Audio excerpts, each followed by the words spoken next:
Então, o que a gente pretende abordar aqui de manhã com os senhores é sobre a teoria do design inteligente, premissas científicas e implicações. E aí eu vou fazer um contraponto também com a teoria da evolução, porque você não fala de design inteligente sem trazer o outro ponto, né? Nós somos o contraponto, mas eles são o ponto que deve ter sempre em mente que foram eles que deram, digamos assim, pelo menos nos tempos modernos, né? Foram eles que deram o início a uma interpretação de como que a vida teria se modificado ao longo do tempo. Na relação entre a ciência e a ideologia, vocês podem ver aqui nas duas imagens, nós temos a ideologia querendo sabotar a ciência. Ela está lá com o seu frasco, né, de experiências no laboratório, querendo jogar lá dentro da ciência. E aí, do outro lado, nós temos o pessoal que acha que a ciência não é contaminada por ideologia, que já vai às ruas, tem até marcha, mundo afora, né, uma marcha politizada, de que a ciência não é ideologia. Então, eu pretendo demonstrar aqui que tanto o pessoal lá que quer sabotar a ciência com a sua ideologia, como que aqueles que defendem que a ciência não promove uma ideologia, eles estão errados. Aqui na história da ciência, nós podemos ver que existem muitas discussões sobre a influência ideológica na ciência, ilustrando como a ideologia pode distorcer a ciência. Exemplos podem ser encontrados em várias áreas científicas, e aqui eu vou citar algumas. Primeira, e a mais conhecida, ciência e política econômica. Na antiga União Soviética, teve um biólogo chamado Trofim Lysenko e outros que tentaram criar uma ciência estritamente ideológica a favor do marxismo. E aí deu no que deu, né? Trofim e os outros estavam errados, e a ciência foi atrasada por muitos e muitos anos lá na antiga União Soviética. Ciência e racismo. Se você for levantar o histórico para uma revisão de literatura sobre o assunto, você vai verificar que décadas, não foram poucos anos, não, foram décadas de diversos programas de pesquisas científicas estabeleceram a base natural da supremacia racial europeia. Pode pegar quaisquer pesquisas de antropologia que você vai ver que eles favorecem essa visão racista de que o branco europeu era superior a todas as demais, não digo raças, porque não existem raças humanas, mas outros seres humanos seriam inferiores.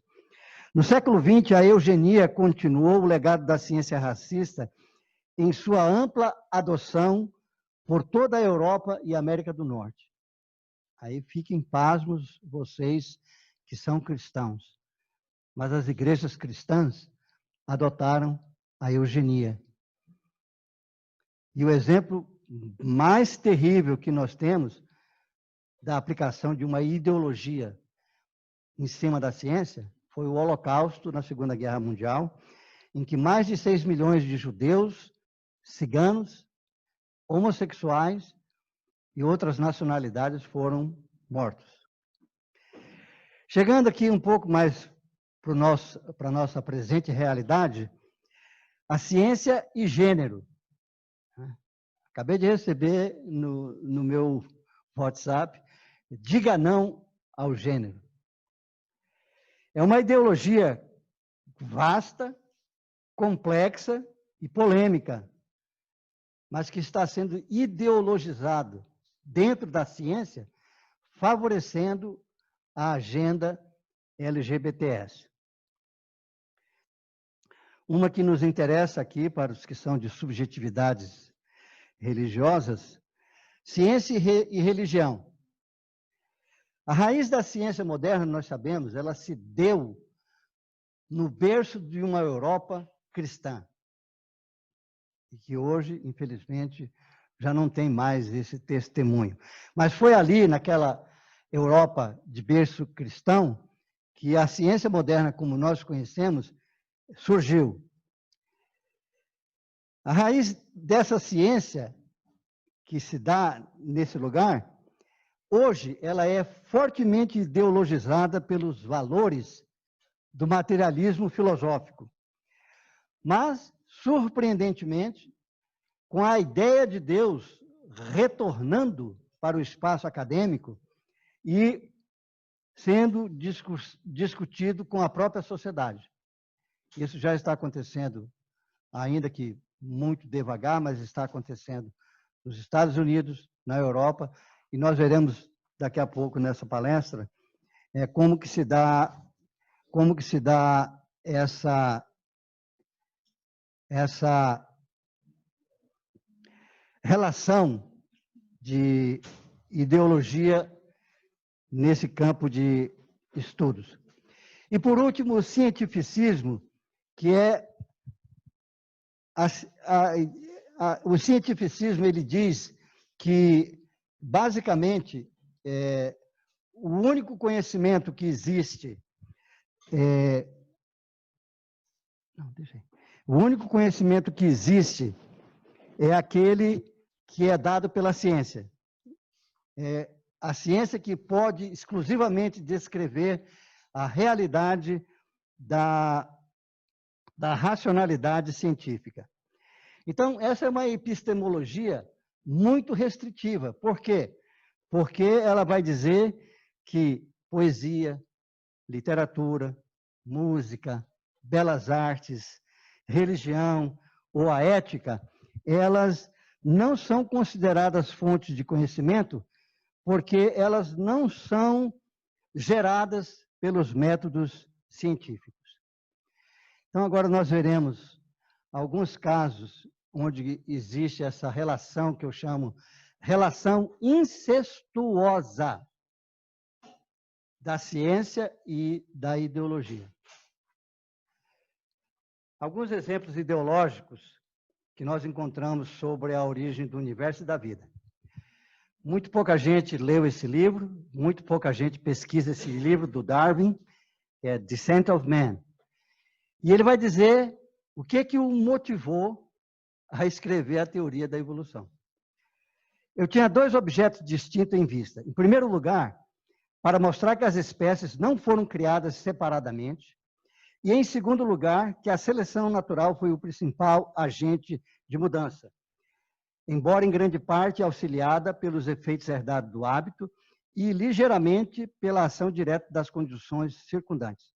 Portanto, se eu cometi um erro ao dar à seleção natural grande poder, e olha aqui o cara, ele é carne de tetel, viu? Ele não vai dizer que ele está errado. Ele diz que estou longe de admitir. Ou, ao ter exagerado seu poder, o que é em si mesmo provável, tenho, pelo menos, como espero, prestado um bom serviço ao ajudar a derrubar o dogma das criações separadas. Isso não é uma motivação científica, isso é uma motivação ideológica. E Darwin, embora ele se diga agnóstico, para mim ele é um ateu que não saiu do armário. Esse é um astrofísico britânico, Arthur Eddington. Quando surge o Big Bang na comunidade científica, olha a reação dele. Eu não tenho nenhum machado filosófico para brandir nessa discussão. Filosoficamente, a noção de um princípio da ordem atual da natureza é repugnante para mim. Quer dizer, o universo teve um início e isso para mim é repugnante. Eu estou simplesmente declarando o dilema ao qual nossa presente concepção fundamental da lei física nos conduz. Eu não vejo como contornar isso, mas não posso prever se os desenvolvimentos futuros da ciência encontrarão uma saída. Ainda bem que ele perguntou. E a resposta que é dada pela ciência hoje, nós não sabemos. Ainda continua sem ter resposta alguma, como basicamente o posicionamento é ideológico.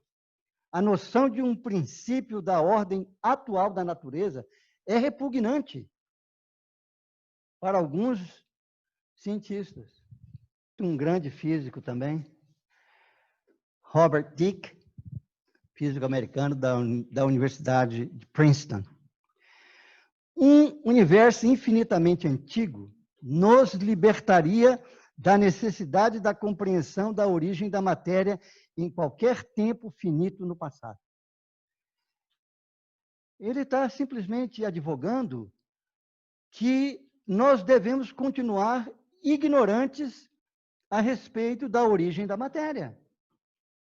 E aí ele propõe o quê? Um universo infinitamente antigo, e nós estamos vendo isso numa nova versão, que seriam os multiversos, né? Para quê? Para evitar ter que lidar com um questionamento científico a respeito da origem da matéria. Então, o posicionamento ideológico tem, sim, atrapalhado o avanço da ciência. E aqui um evolucionista honesto, que eu admiro muito, Stephen Jay Gould. Antes de Darwin, nós pensávamos que um Deus benevolente nos tinha criado. Quer dizer, Deus não pode criar para eles, né? Deus não pode criar. E coloca o marco divisório do antes e do depois de Darwin. Agora a gente não pensa mais nesse Deus como sendo criador. E aqui o que eu chamo de credo dos ateus na ciência. Richard Lewontin, ele diz assim: nós tomamos o lado da ciência apesar do absurdo patente de alguns dos seus construtos, apesar do seu fracasso em cumprir muitas de suas promessas extravagantes de saúde e vida, apesar da tolerância da comunidade científica para histórias da carochinha, sem fundamento, porque temos um compromisso prévio, um compromisso com o materialismo. Não é que os métodos e instituições da ciência, de alguma forma, nos obriguem a aceitar uma explicação material do mundo fenomenal, mas, pelo contrário, que somos forçados por nossa adesão a priori às causas materiais para criar um aparelho de investigação e um conjunto de conceitos que produzem explicações materiais. Agora, observa, por mais contraintuitivas que sejam, por mais mistificadoras que sejam para os não iniciados. Além disso, esse materialismo é absoluto, pois não podemos permitir um pé divino na porta. Então, isso não é um posicionamento científico. Isso aí é a imiscuidade da ideologia que está atrapalhando o meu fazer da ciência.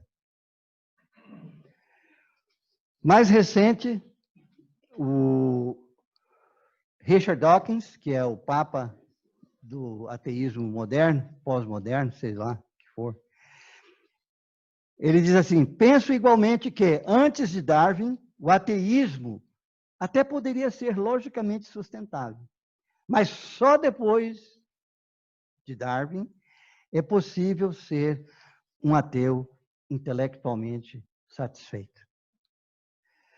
Gente, o pessoal está buscando na ciência algum tipo de conforto ou comprovação para os seus posicionamentos ideológicos.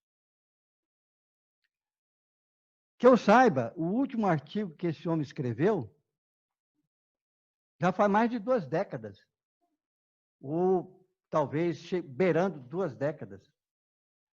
Ele se tornou um evangelista do ateísmo promovido por Darwin.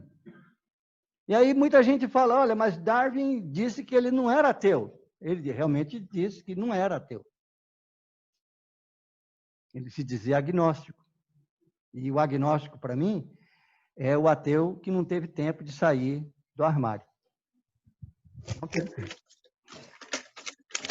Então, agora vamos ver as premissas científicas da TDI.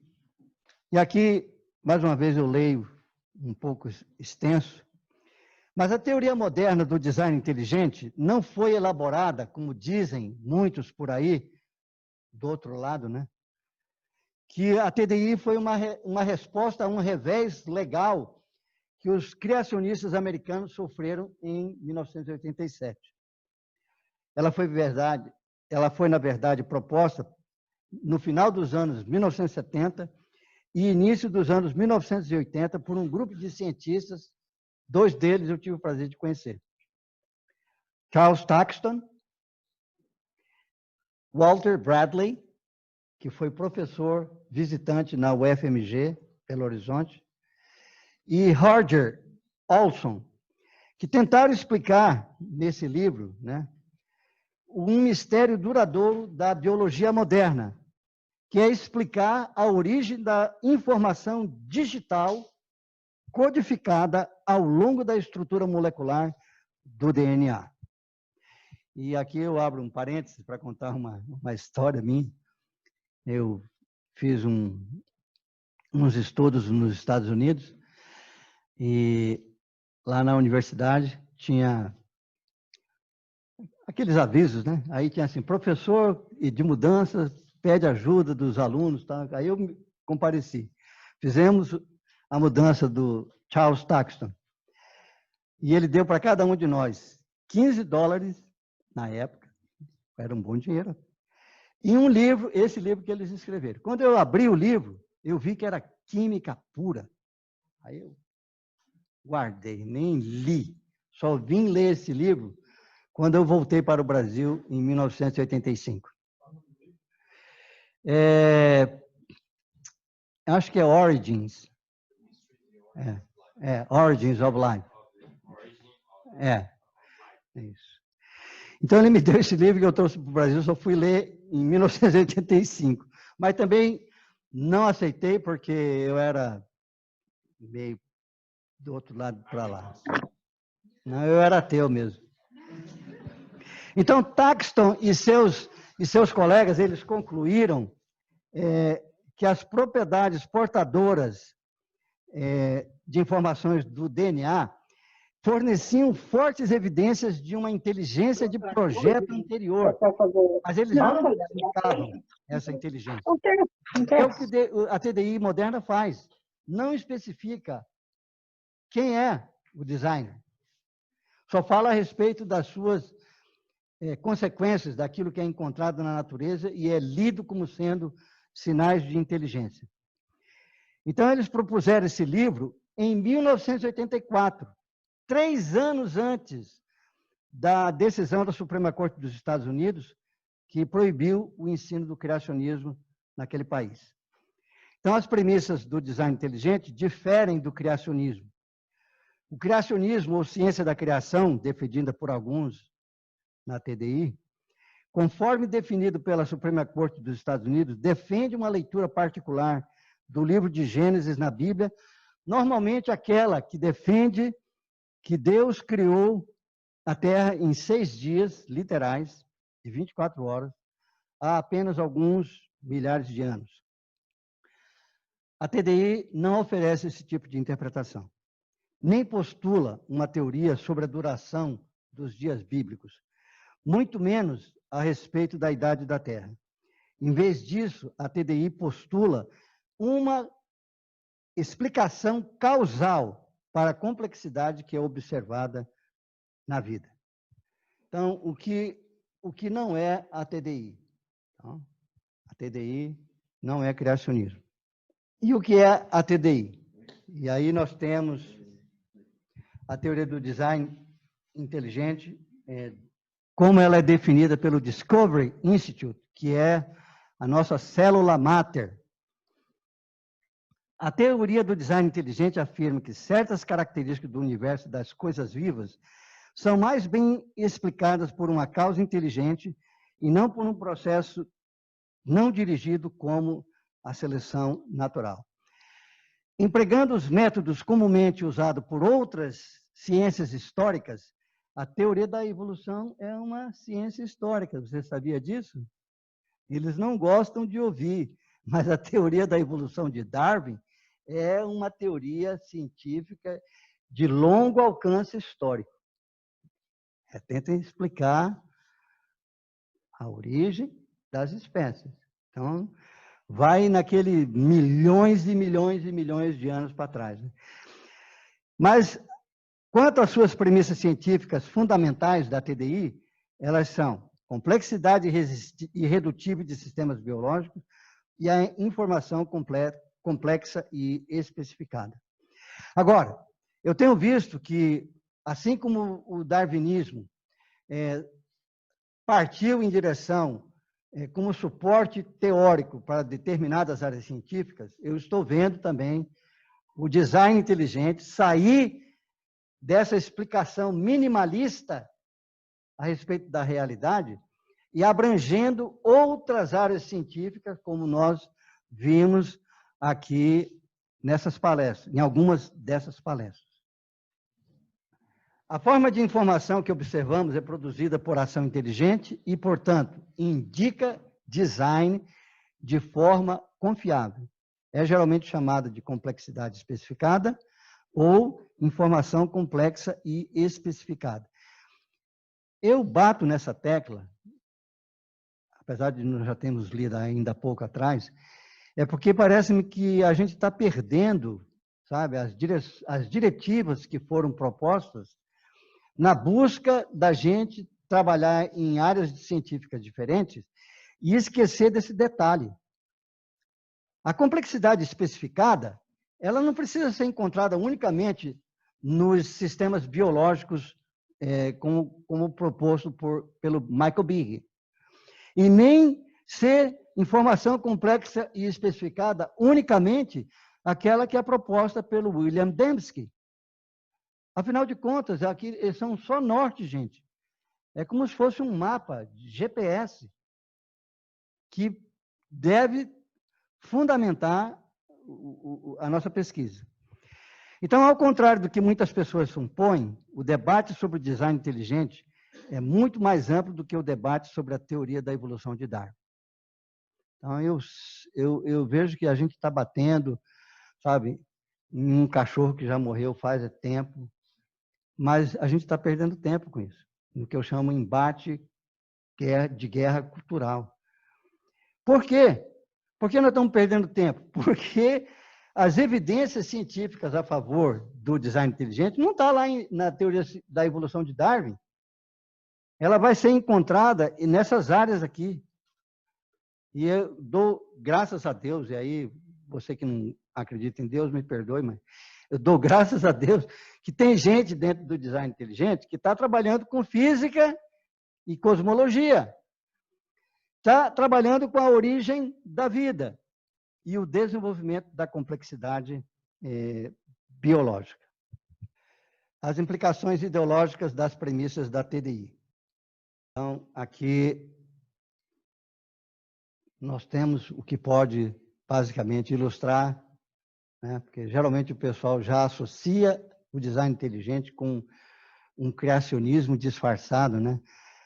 Um criacionismo que se apresenta como se estivesse usando aquele, não é tuxedo, não sei como é que é em português, né? Mas são essas as implicações.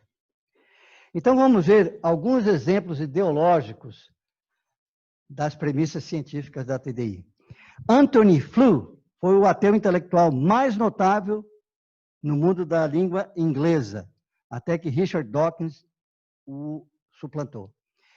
Ele anunciou em 2004 que ele passou a acreditar em Deus, uma divindade deísta e não a divindade do monoteísmo ético, por causa dos argumentos do design inteligente. Então, ele se convence da existência de Deus por causa das premissas científicas do design inteligente. Assim como o pessoal do outro lado, né? Se convence do ateísmo por causa das premissas, por causa dos argumentos apresentados por Charles Darwin.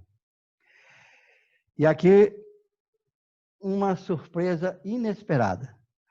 Bradley Manton, professor de filosofia, ateu, autor do livro Seeking God in Science, An Atheist Defends Intelligent Design. Procurando Deus na ciência, um ateu defende o design inteligente. No livro dele, que ele escreveu, ele não se preocupou com as deficiências do neodarwinismo, mas sim em apresentar as críticas e as injustiças que foram cometidas contra os argumentos do design inteligente. Manton afirma, diferentemente de Darwin, né, que ele está procurando a verdade, aonde que ela for dar. Então, esse aqui é um ateu que está saindo do armário para um posicionamento, sem dúvida, teísta. E o exemplo mais recente das implicações ideológicas me veio do Stephen Meyer, meu amigo. A ideia de que existe um criador inteligente que pode ser conhecido pela razão a partir da natureza, um princípio fundamental subjacente da Declaração da Independência Americana, bem como, curiosamente, a teoria moderna do design inteligente. E aqui o Stephen Meyer está falando de que as premissas científicas do design inteligente pode levar alguém como o Bradley Manton, ateu, como Anthony Flew, a se convencerem da existência de Deus. Então, ele escreveu isso no dia da independência dos Estados Unidos, em 2020. Conclusão imparcial. Então, diante desse assunto complexo, eu nem sei como concluir essa relação controversa entre ciência e ideologia. Porque a questão é muito mais complexa e polêmica do que simplesmente toda ciência promove uma ideologia ou que a ciência esteja divorciada de uma ideologia. Então, é um terreno, sabe, pantanoso, que a gente trilha com bastante cuidado, porque eu preciso me questionar se na minha defesa do design inteligente, eu não esteja, digamos assim, contaminado pela ideologia, e geralmente ideologia religiosa, que, em vez de promover a teoria do design inteligente, ela dá uma outra impressão de que, na verdade, nós não seríamos aquilo que nós não dizemos que somos. Porque nós afirmamos que a TDI não é criacionismo. E nós estamos vendo muita gente tomando aquele posicionamento quase que idêntico do Dawkins. Antes de Darwin, era possivelmente, né, possível, né, de você defender o ateísmo de forma lógica, mas que depois de Darwin é possível ser um ateu plenamente satisfeito. Então vem o design inteligente com as suas premissas científicas e algumas implicações ideológicas, e aí o criacionista diz, olha, antes da TDI era possível ser criacionista. E agora, depois da TDI, é possível ser um criacionista plenamente satisfeito. Intelectualmente satisfeito.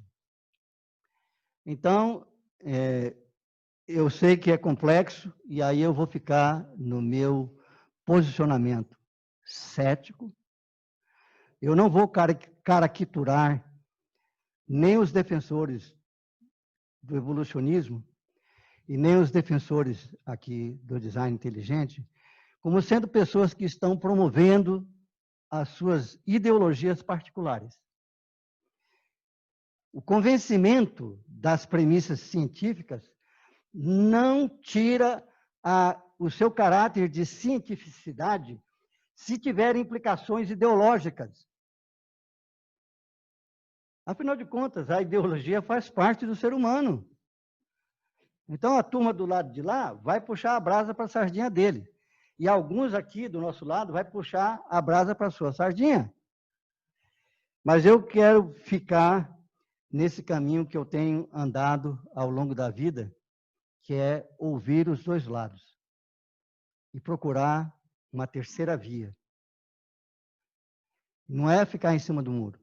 Todo mundo sabe aqui do meu posicionamento na proposição e na defesa do design inteligente que eu tenho feito. Mas eu tenho procurado me manter estritamente na defesa e na promoção das suas premissas científicas. Pós-fácil, nada sério. E aí eu deixo com vocês a leitura. Se alguém quiser gargalhar, pode gargalhar.